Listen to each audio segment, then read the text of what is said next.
बाज़ लोग जो है वो सर्दी के दिनों में शॉल ले लेते हैं और शॉल इस अंदाज से लेते हैं कि मुंह भी छुप जाता है। बाज़ लोग पूरा अपना जिस्म लपेट लेते हैं, तो बाज़ मफरल भी सिर्फ गले में लटका लेते हैं। तो शॉल पहनकर, मफरल पहनकर नमाज़ पढ़ने का क्या हुक्म है? शॉल पहनकर या चादर पहनकर आप नमाज तो पढ़ सकते हैं, उसमें चंद बातों का ख्याल रखा जाए। एक ये है कि जो सर्दी की गर्ज से जब आप ले रहे हैं तो सिर्फ लटकाना मकसद नहीं है, उससे आप अपना जिस्म ही कवर जो है वो करेंगे।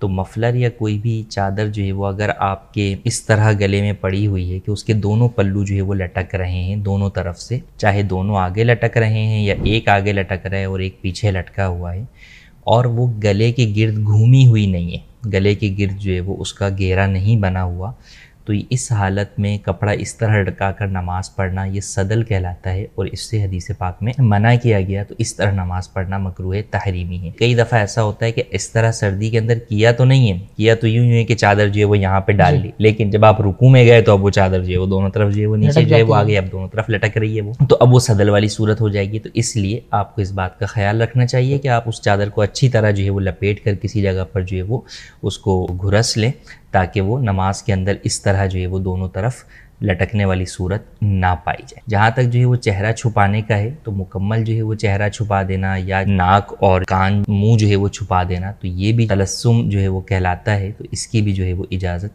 नहीं है। इस तरह नमाज पढ़ना भी मकरूह है। तो आप चेहरा जो है वो इर्द गिर्द लपेट सकते हैं, लेकिन चेहरे में जो है वो मुंह और नाक को जो है वो आप खुला ही जो है वो रखें और नमाज जो है वो इस तरह अदा करें। और इसमें तिलावत के अंदर भी आपको जो है वो आसानी होगी। तो यूँ नमाज के अंदर सिर्फ जो है वो नाक और मुंह जो है वो छुपाना ये भी जायज़ नहीं।